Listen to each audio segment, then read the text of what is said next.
اللہ کو پہچاننا کلیتاً فطرت پر مبنی ہے. انسان کی فطرت میں، اس کی روح میں اللہ کی معرفت، اللہ کی محبت موجود ہے. اس پر ظہور کے پردے پڑ گئے ہیں، تم ادھر متوجہ ہی نہیں ہوتے. تم نے کبھی اپنے قلب کی گہرائیوں میں اتر کر دیکھا ہی نہیں. تم تو باہر کی دنیا میں مگن ہو، مادی دنیا میں لگے ہوئے. کچھ تو بقول شاہ ولی اللہ وہ حیوانیت کی سطح پر آ جاتے ہیں بیچارے. صبح سے شام تک کی کمر توڑ دینے والی محنت کے بعد بھی ان کی بنیادی ضرورتیں زندگی کی پوری نہیں ہوتی. وہ کیا کسی سے لو لگائیں گے، کیا خدا کو یاد کریں گے. کاد الفقر ان یکون کفرا، یہ فقر اور احتیاج اور مفلسی تو انسان کو کفر تک پہنچا دیتا. حضور کی حدیث. تو تم ادھر متوجہ ہو، ہماری طرف متوجہ نہیں ہوتے.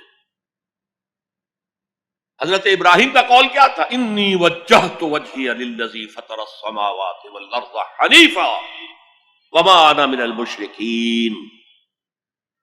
اور یہ نماز کا افتتاح بھی ہے. انی وجہت وجہی، میں نے اپنا رخ سیدھا کر لیا ہے اللہ کی طرف، حنیف یکسو ہو کر، دائیں بائیں کوئی میری توجہ نہیں جا رہی. یہ ہے در حقیقت اس عبادت کا تقاضا، جو کہ شکر کا لازمی نتیجہ. اب اس کا سنتھیسس دیکھیے. میں نے کہا کہ سب سے پہلے ایمان باللہ وہ کلیتاً فطرت پر ہے. اسی لیے کانٹ نے یہ ثابت کیا، ایک کریٹیک آف پیور ریزن، اس کی کتاب جس نے ہنگامہ پیدا کر دیا تھا پورے یورپ میں. اس وقت تک کرسچینٹی ڈومیننٹ تھی اور مذہب ایک اہم عنصر تھا انسانی زندگی کا. اس نے کہا اللہ کے وجود کے لیے جتنے منطقی دلیلیں دی گئی ہیں سب غلط ہیں، میں سب کو کاٹ کر دکھاتا ہوں. جیسے ہم کہتے ہیں لوہے کو لوہا کاٹتا ہے، منطق نے منطق کو کاٹ دیا. There is no logical reason to prove the existence of God. A critique of pure reason. میں نے کہا تھا پیور ریزن، عقل خالص جو فطرت سے رہنمائی نہیں لے رہی. وہ فلسفہ جو ہے اس کی منزل کیا ہے؟ ایگنوسٹسزم یا اسکیپٹسزم، لادریت یا ارتیابیت. پھر اس نے ایک کتاب لکھی بعد میں، کریٹیک آف پریکٹیکل ریزن. اس نے کہا کہ عملی طور پر انسان اخلاق حسنہ اختیار کر ہی نہیں سکتا جب تک کہ خدا کو نہ مانے. یہ نیسیسٹی ہے انسان کو کہ مانے. علامہ اقبال نے اس کو تسلیم کیا ہے، کانٹ کے اس دعوے کو. ان کی کتاب ہے reconstruction of religious thought in Islam, کہ کوئی منطقی دلیل خدا کے وجود کو ثابت نہیں کر سکتی. متکلمین نے کوششیں کی ہے، لیکن دلیل دلیل کو کاٹ دیتی ہے، منطق منطق کا توڑ کر دیتی ہے. وہ صرف قرآن نے لفظ آیت استعمال کیا جو میں نے بیان کیا تھا. اس کائنات میں ہر شے اللہ کی نشانی ہے. جیسے آپ کو اپنے کسی دوست کی دی ہوئی کوئی شے دیکھتے ہی دوست یاد آ جاتا ہے، ایسے ہی آفاق و انفس میں اللہ کی نشانیاں ہیں. تمہارے اندر بھی اللہ کی نشانیاں ہیں. ذرا توجہ تو کرو، آفاق کو دیکھو، کھول آنکھ، فلک دیکھ، زمین دیکھ، فضا دیکھ. افلا ينظرون الى الابل كيف خلقت والى السماء كيف رفعت والى الجبال كيف نصبت والى الارض كيف سطحت فذكر انما انت مذکر. کیا یہ دیکھتے نہیں، غور نہیں کرتے اونٹ کو کیسے پیدا کیا گیا، کتنا اپنے ماحول کے ساتھ مناسبت رکھتا ہے. 7 دن نہ کچھ کھانے کو ملے نہ پینے کے ملے، اسے کوئی پرواہ نہیں. صحرا لقد صحرا کا جہاز، وہ دیکھتے نہیں آسمان کیسے بلند کر دیا گیا، دیکھتے نہیں پہاڑ کیسے گاڑ دیے گئے، دیکھتے نہیں زمین کیسے پھیلا دی گئی. اے نبی آپ یاد دہانی کرائیے، یہ نشانیوں کی طرف متوجہ کر دیجئے. آپ سوائے یاد دہانی کرانے والے کے اور کچھ نہیں ہے. آپ کے ہاتھ میں اختیار نہیں ہے کہ آپ اللہ کو منوا لیں. یہ تو تمہارے اندر سے فطرت سے ابھر کر گواہی آئے.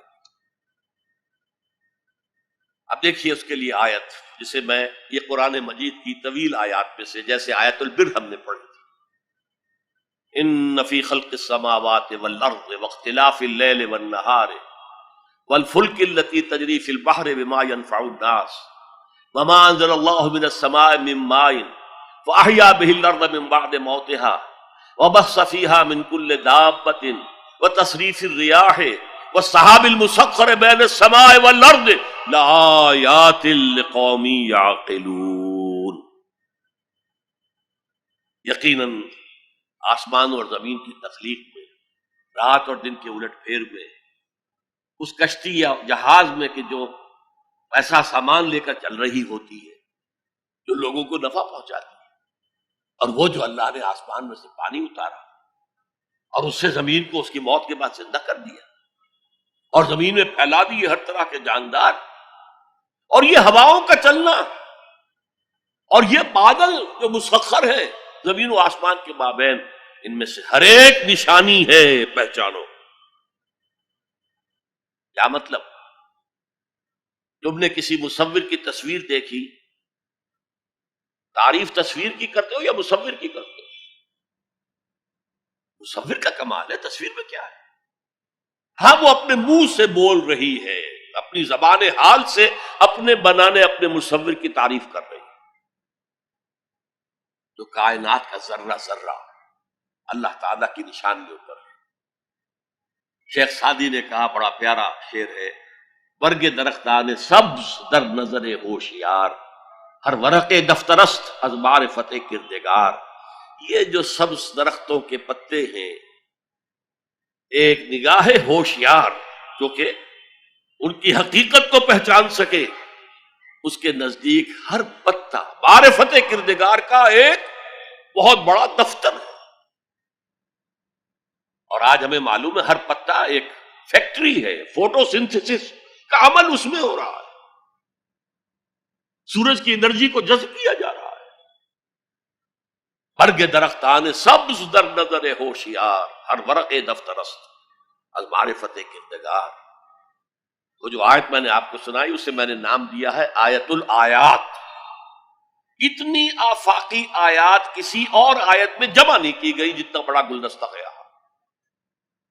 ان فی خلق السماوات والارض واختلاف اللیل والنہار والفلک التی تجری فی البحر بما ينفع الناس وما انزل اللہ من السماء من ماء فاحیا به الارض بعد موتها وبث فیہا من کل دابۃ وتصریف الریاح والسحاب المسخر بین السماء والارض لآیات لقوم یعقلون۔ خليل بالقرآن هو إمامنا على هداية الله آمتنا، كلام ربنا هدايتنا، عطاء جبريل على رسولنا۔